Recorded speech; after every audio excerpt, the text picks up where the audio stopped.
Cobalt mashinasini bu holatga kelishiga necha pul ketdi? Hozir sizlar bilan birma-bir ko'rib chiqamiz. Birinchi bo'lib anatomiya rol kojinli qilib uстановка qilib berganmiz, multimedialarni ishlatib berganmiz va salon akvaprint ko'rayotgan bo'lsanglar, qop-qora dizaynda bo'lgan.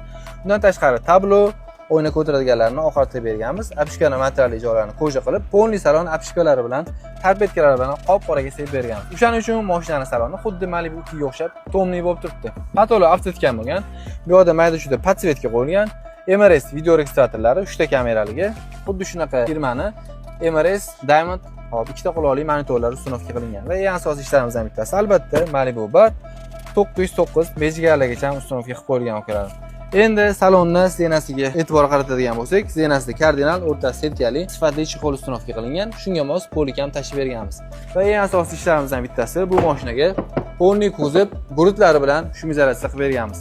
Endi tashqari qismiga keladigan bo'lsak, krugovoy tonirovka, so'nsashda, o'zini zavodskoy farasi eskicha variantda bo'lganligi uchun oldini ham orqasini ham almashtirib midnight qilib berganmiz.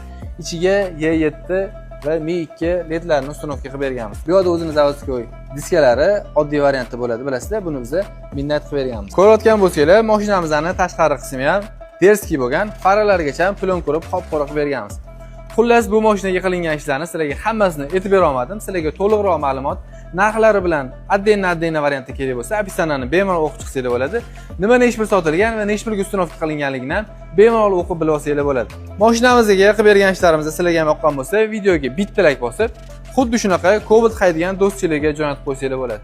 Kelsanglar sizlarning ham mashinalarni xuddi shunaqa variantda skromli tuning qilib berishga harakat qilamiz. Ishimiz sifatiga aytganimdek bitta like bosib qo'yish esdan chiqmasin.